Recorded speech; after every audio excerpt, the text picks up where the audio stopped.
نحمدہ و نصلی علی رسولہ الکریم اما بعد فاعوذ باللہ من الشیطان الرجیم بسم اللہ الرحمن الرحیم واقیموا الصلاة وآتوا الزکاة وارکعوا مع الراکعین صدق اللہ العظیم ان اللہ وملائکتہ یصلون علی النبی یا ایہا الذین آمنوا صلوا علیہ وسلموا تسلیما اللہم صلی علی سیدنا و مولانا محمد و علی آلہ وسلم۔ حدیث رسول صلی اللہ علیہ وسلم چینل پہ آپ سب کو خوش آمدید۔ آج ہم جس موضوع پہ بات کر رہے ہیں اس میں پہلے بھی بات ہو چکی ہے، انشاءاللہ آج تفصیلی بات ہوگی کہ قرآن و حدیث کی نظر میں بے نمازی کا کیا انجام ہے۔ جو بے نمازی مسلمان ہے وہ حدیث کی روح سے اس کا کیا مقام ہے، اس کا کیا انجام ہوگا، اور پھر ہم قرآن پاک کی نظر میں دیکھیں گے کہ قرآن پاک بے نمازی کے بارے میں کیا ارشاد فرماتا ہے۔ تو کیونکہ یہ حدیث رسول صلی اللہ علیہ وسلم کا چینل ہے، اس لیے ہم پہلے حدیث کی روح سے دیکھتے ہیں کہ نبی پاک صلی اللہ علیہ وسلم نے بے نمازی کے بارے میں کیا فرمایا ہے۔ حدیث پاک ہے کہ قیامت والے دن سب سے پہلے اعمال میں جس چیز کا حساب لیا جائے گا وہ نماز ہوگی۔ جو بھی نیک اعمال ہیں ان میں سب سے پہلے حساب لیا جائے گا نماز کا۔ اگر کسی شخص کی نماز درست نکل آئی تو وہ کامیاب ہوگا، اس کے باقی اعمال بھی ٹھیک ہوں گے، اور اگر کسی شخص کی نماز ہی درست نہ نکلی تو اس کے جو باقی اعمال ہیں وہ بھی درست نہیں ہوں گے، وہ بھی درست نہیں سمجھے جائیں گے۔ یہ حدیث مبارکہ ہے۔ اور اس کے علاوہ نبی پاک صلی اللہ علیہ وسلم نے فرمایا، مسلم شریف کی حدیث ہے 246 نمبر، کہ ہمارے اور کافروں کے درمیان جو عہد ہے وہ نماز کا ہے، یعنی جس نے نماز کو قائم رکھا وہ مسلمان ہے، اور جس نے نماز کو ترک کر دیا، چھوڑ دیا، نماز میں سستی کی، وہ عقیدے کے لحاظ سے تو مسلمان ہے لیکن اس کے جو اعمال ہیں وہ کافروں والے ہیں۔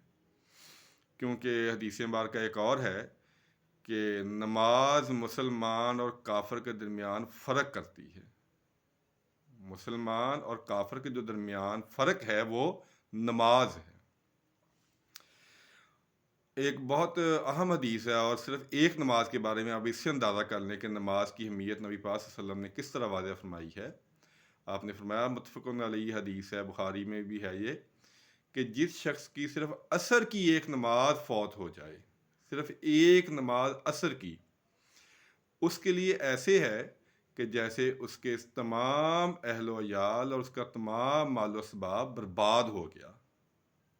میرے خیال میں تو یہ ایک حدیث ہی کافی ہے نماز کی اہمیت کے لیے، اور بے نمازیوں کے لیے اور نماز میں سستی کرنے والوں کے لیے، کہ صرف ایک نماز نہ پڑھنے کا انسان کو ایسا دکھ اور افسوس ہونا چاہیے کہ خدا نخواستہ اگر اس کے اہل و عیال اور اس کا مال و اسباب تباہ ہو جائے سارا، جتنا افسوس اس کو اس وقت ہوگا اتنا ہی اس وقت ہونا چاہیے اگر اس کی ایک نماز صرف عصر کی رہ جائے، وہ نہ پڑھ سکے۔ نماز کا رہ جانا دنیا کے ہر نقصان سے بڑا نقصان ہے۔ ایک اور حدیث پاک ہے کہ جو شخص جان بوجھ کر نماز چھوڑتا ہے تو اس سے اللہ کا ذمہ ختم ہو جاتا ہے۔ بہت بڑی وعید ہے، بہت بڑی وعید ہے کہ اللہ تعالیٰ کے کاغذوں سے بھی نکل جاتا ہے۔ اگر ہم کسی آفس میں کام کریں، کسی کالج میں پڑھیں، تو اس کے کچھ قوانین ہوتے ہیں، تو اسلام کے جو قوانین ہیں اس میں سب سے پہلا جو قانون ہے وہ ہے اللہ کے آگے سجدہ کرنے کا۔ تو اگر ہم اللہ کے آگے سجدہ کرنے سے انکار کر دیں تو پھر ہمارا اشر کیا ہوگا؟ شیطان نے کیا کیا تھا؟ شیطان نے کوئی شراب پی تھی، کوئی چوری کی تھی، کوئی رشوت لی تھی؟ اس نے صرف ایک سجدے کا انکار کیا تھا، اور قیامت تک کے لیے لعنت اس کا مقدر بن گئی۔ تو جو دوست حضرات، جو خواتین دن میں کتنے کتنے سجدے ہم چھوڑ دیتے ہیں، تو ہمیں ذرا اپنی زندگی کے اوپر نظر دوڑانی چاہیے اور نماز کی طرف ہمیں پلٹ کے آنا چاہیے۔ اگر ہم نماز پہلے نہیں پڑھتے تھے تو اللہ تعالیٰ سے توبہ کر لیں، اور آئندہ جو زندگی ہے وہ نماز کی پابندی لازمی کریں۔ یہ اس کے بغیر گزارا نہیں ہے۔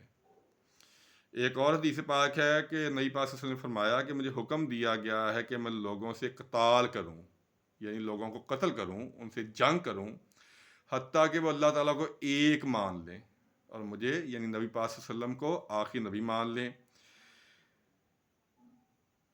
نماز قائم کریں اور زکوٰۃ ادا کریں۔ جب یہ اعمال وہ کر لیں تو پھر انہوں نے اپنی جانیں مجھ سے محفوظ کر لیں، جو باقی مال ہے ان کا حساب کتاب اللہ کے ذمہ ہے۔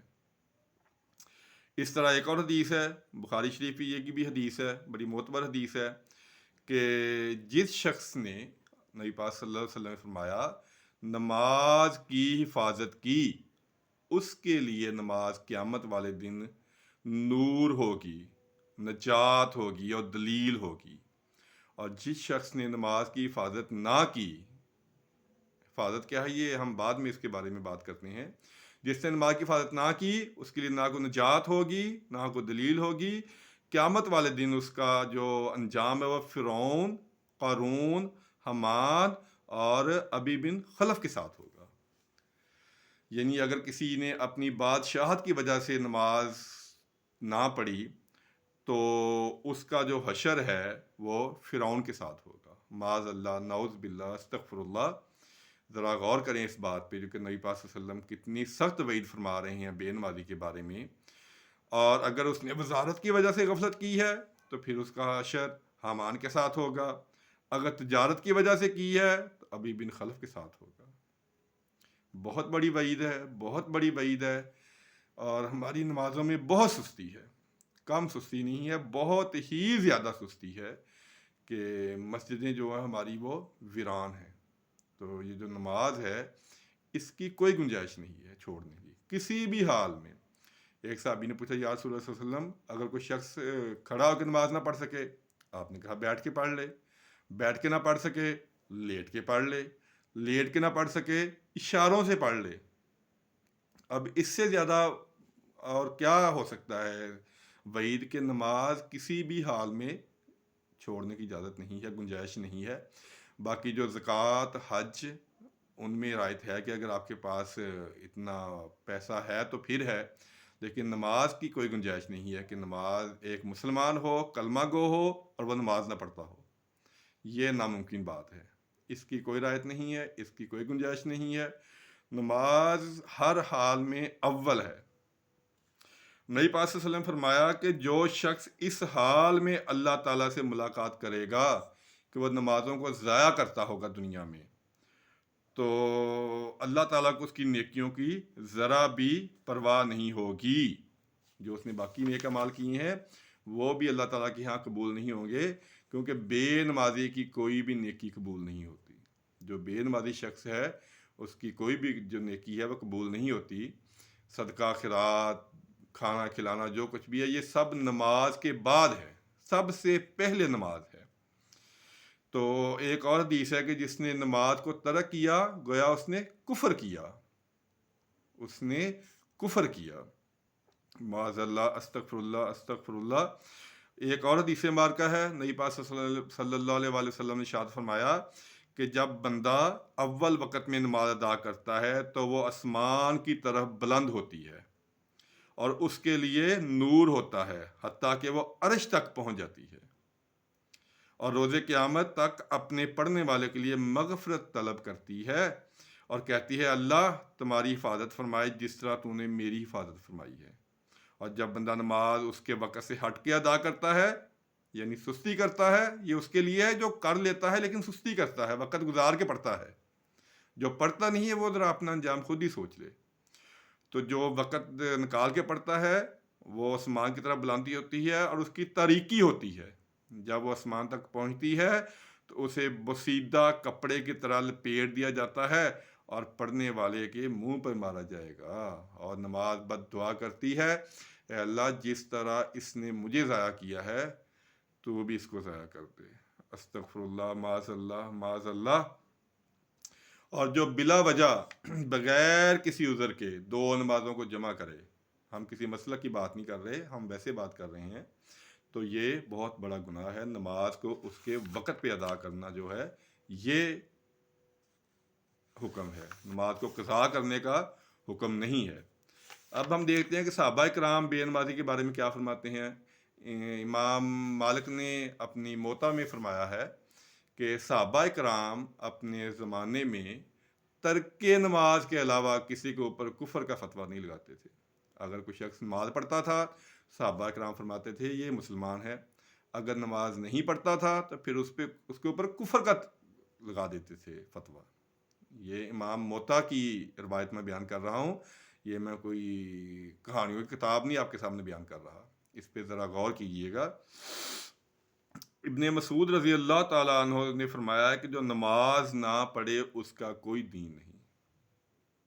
استغفر اللہ، جو نماز نہ پڑھے اس کا کوئی دین نہیں۔ یہ ابن مسعود رضی اللہ تعالیٰ فرماتے ہیں، اور ابن عباس رضی اللہ تعالیٰ عنہ نے فرمایا کہ جس شخص نے جان بوجھ کر ایک نماز چھوڑ دی، اللہ تعالیٰ اس سے اس حال میں ملاقات کرے گا کہ اللہ تعالیٰ اس سے سخت ناراض ہوگا۔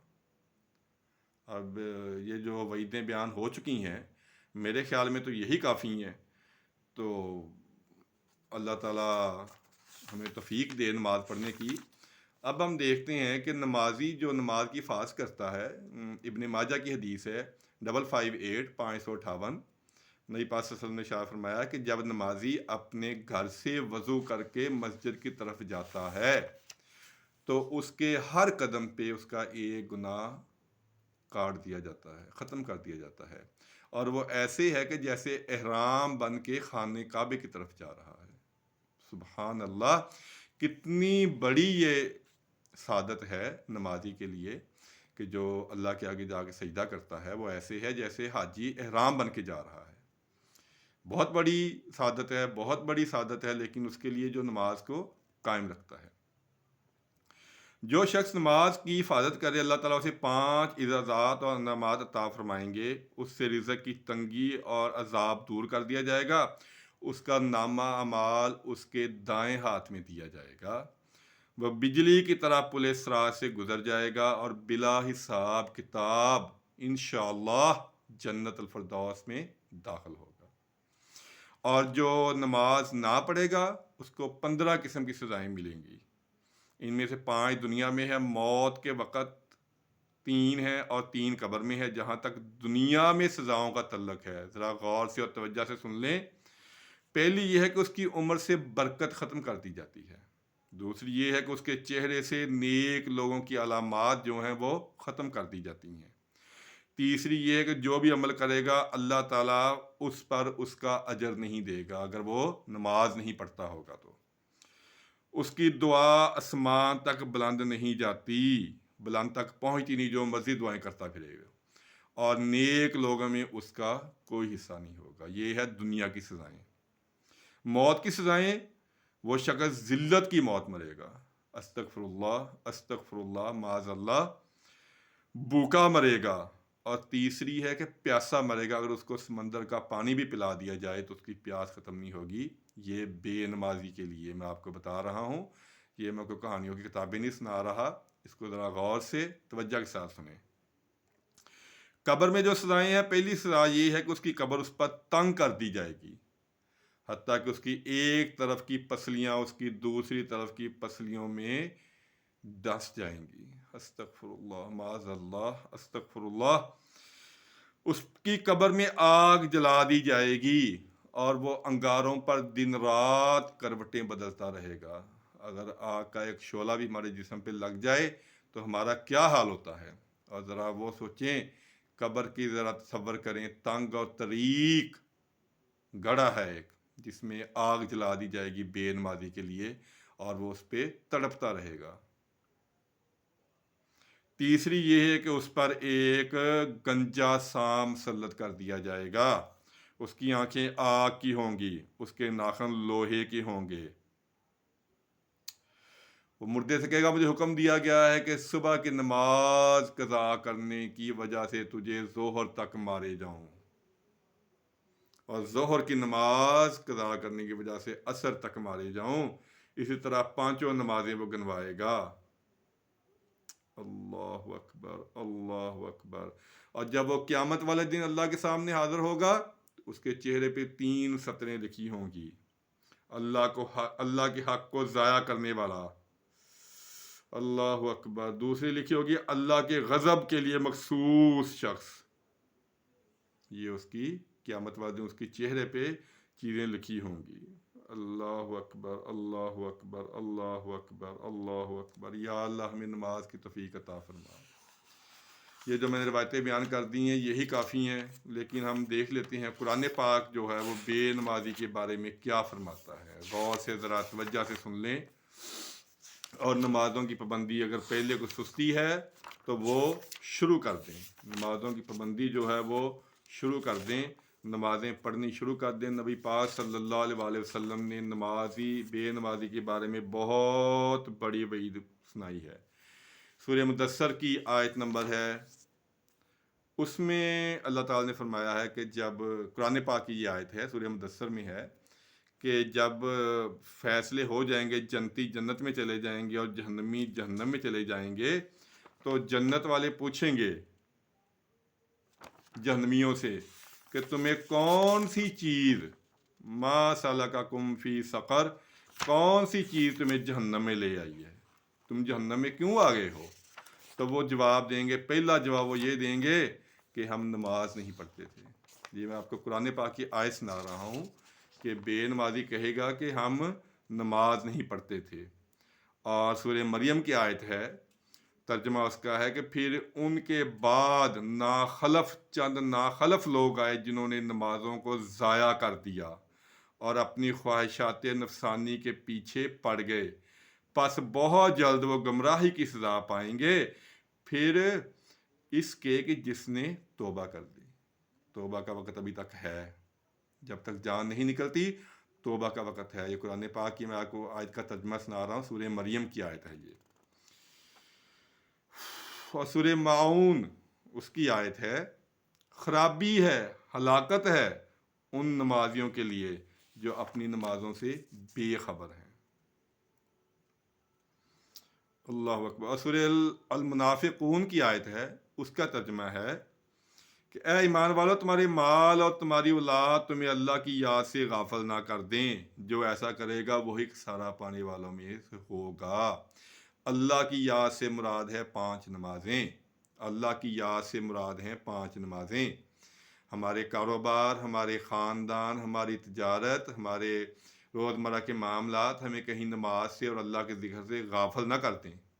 اگر غافل کر دیں گے تو پھر جو حشر ہوگا وہ بہت برا ہوگا. جو کچھ بیان ہو چکا ہے میرے خیال میں یہی کافی ہے بے نمازی کی عبرت حاصل کرنے کے لیے.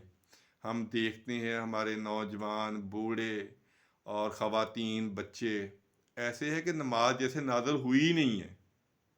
اور مرد حضرات وہ جو گھروں میں نماز پڑھ لیتے ہیں ان کے لیے روایت ہے، بخاری کی روایت ہے یہ بھی، ابن مکتوم رضی اللہ تعالیٰ عنہ نے نبی پاک صلی اللہ علیہ وسلم سے کہا کہ یا رسول صلی اللہ علیہ وسلم، میرا گھر مسجد نبی سے بہت دور ہے. اب دیکھیں وہ کتنے بتا رہے ہیں مشکلات اپنی، کہ رستے میں خطرناک جانور بھی ہیں، اندھیرا ہے، پتھریلا رستہ ہے اور میں ہوں بھی نبینا، تو مجھے اجازت دے دیں کہ میں گھر میں نماز پڑھ لوں. تو آپ نے کہا ٹھیک ہے. لیکن جب وہ واپس مڑ کے جانے لگے تو آپ نے ان کو دوبارہ آواز دی اور پوچھا کہ کیا تم اذان کی آواز سنتے ہو؟ انہوں نے کہا جی یا رسول اللہ صلی اللہ علیہ وسلم، میں اذان کی بات تو سنتا ہوں. تو آپ نے فرمایا کہ پھر تیرے لیے میں کوئی گنجائش نہیں پاتا کہ تو گھر میں نماز پڑھے، تمہیں مسجد میں ہی آنا پڑے گا. اور ایک روایت ہے کہ جو شخص گھر میں نماز پڑھتا ہے اس کو کوئی عذر نہ ہو. صحابہ نے پوچھا یا رسول اللہ صلی اللہ علیہ وسلم عذر کیا، عذر سے کیا مراد ہے؟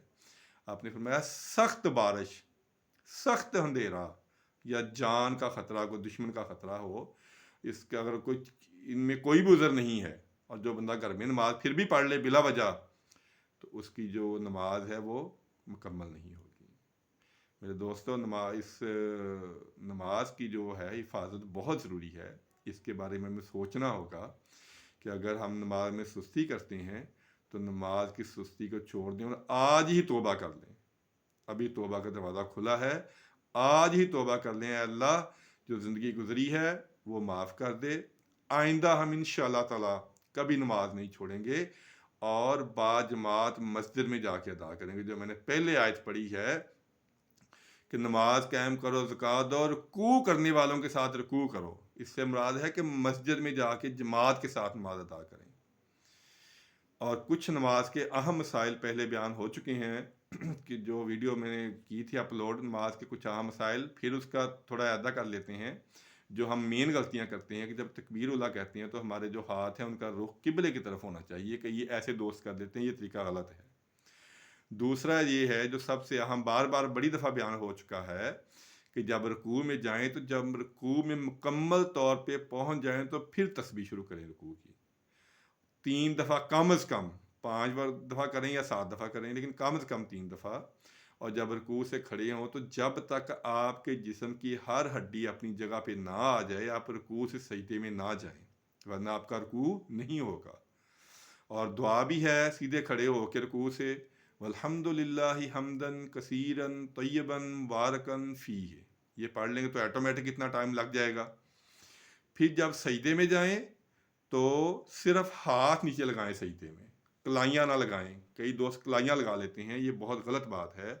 آپ نے اس کی سختی سے منع فرمایا ہے کہ کلائیاں زمین پہ نہیں لگنی چاہیے، صرف ہاتھ لگنے چاہیے، اور ناک اور پیشانی زمین پہ ٹکی ہونی چاہیے۔ اچھی طرح جب پہنچ جائیں پھر تسبیح شروع کریں، اور پہلے سجدے سے جب اٹھیں تو تسلی کے ساتھ، سکون کے ساتھ بیٹھیں۔ اللہم اغفر لی ورحمنی وارزقنی وعافینی وہدینی وجبرنی وعفانی ورفعانی، یہ دعا پڑھیں۔ اگر یہ لمبی دعا نہیں ہوتی، یا تو کم از کم 3 دفعہ ربی اغفر لی ربی اغفر لی ربی اغفر لی یہ پڑھ لیں۔ یہ دونوں دعائیں نبی پاک صلی اللہ علیہ وسلم سے ثابت ہیں۔ اس طرح آپ کا جو سجدوں کے درمیان وقفہ ہے وہ بھی ہو جائے گا، پھر تسلی سے دوسرا سجدہ کریں۔ اور سجدوں میں جو پاؤں کی انگلیاں ہیں ان کا رخ قبلے کی طرف ہونا چاہیے، یہ بہت بڑی غلطی ہے جو ہمیں نہیں پتہ۔ اور ہاتھ زمین پہ ہوں، صرف کلائیاں زمین پہ نہ ہوں، اور ہاتھ آپ کی رانوں سے دور ہونے چاہیے، یعنی جسم کھلا ہو۔ کہ نبی پاک صلی اللہ علیہ وسلم جب سجدہ فرماتے تو نیچے سے بکری کا بچہ بھی گزر سکتا تھا۔ اور نماز کے دوران اپنے کف قمیض کے مت موڑیں، کوئی بھی کپڑا موڑنا بہت سختی سے منع ہے۔ یہ کچھ اہم مسائل ہیں، نماز کے بہت سارے مسائل ہیں۔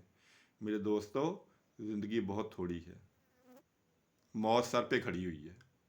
ہم ہر کام سیکھ کے کرتے ہیں لیکن نماز سیکھ کے نہیں پڑھتے، یہ ہماری بدقسمتی ہے۔ یہی نماز ہمارے منہ پہ لپیٹ کے گندے کپڑے میں ماری جائے گی جو ہم جلدی جلدی اور بغیر سیکھے پڑھتے ہیں۔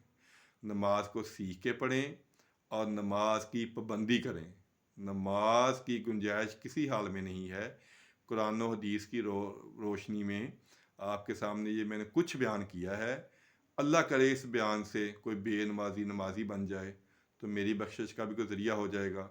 دعا فرمائیے میرے لیے بھی اور اپنے لیے بھی کہ اللہ تعالی ہمیں صحیح اول وقت میں جماعت کے ساتھ مسجد میں نماز ادا کرنے کی توفیق عطا فرمائے، اور اپنے گھر والوں کے حکم دینے کی توفیق عطا فرمائے، کیونکہ قرآن پاک کی آیت کا ترجمہ ہے کہ اپنے گھر والوں کو نماز کا حکم دے اور خود اس پہ قائم رہے۔ صرف خود نہیں پڑھنی، اپنے بچوں کو، اپنی بیوی کو، اپنے عزیز رشتہ داروں کو، اپنے دوستوں کو، ان کو بھی نیکی کی دعوت دینی ہے۔ یہ بہت بڑی بات ہے۔ نبی پاک صلی اللہ علیہ وسلم نے فرمایا کہ جو شخص کسی کو نیکی کی دعوت دے اور وہ اس پہ عمل کر لے تو جتنا ثواب عمل کرنے والے کو ہوگا اتنا ہی دعوت دینے والے کو ہوگا۔ تو حضرت علی کو جو آپ نے حکم دیا تھا وہ حدیث میں کئی دفعہ بیان کر چکا ہوں، مجھے بہت اچھی لگتی ہے، بہت پیاری لگتی ہے وہ حدیث، کہ آپ نے فرمایا تھا کہ اے علی، اگر تیرے کہنے سے یا تیری تبلیغ سے ایک شخص بھی سیدھے رستے پہ آ جائے تو تیرے لیے 100 سرخ اونٹوں کے صدقہ کرنے سے بہتر ہے۔ ایسا موضوع ہے، اس پہ بہت گفتگو ہو سکتی ہے، لیکن جتنی ہو چکی ہے میرے خیال میں اتنی ہی کافی ہے۔ اللہ تعالیٰ سے دعا ہے اللہ تعالیٰ ہمیں 5 وقت صحیح نماز ادا کرنے کی توفیق عطا فرمائے۔ آمین ثم آمین۔ السلام علیکم ورحمۃ اللہ وبرکاتہ۔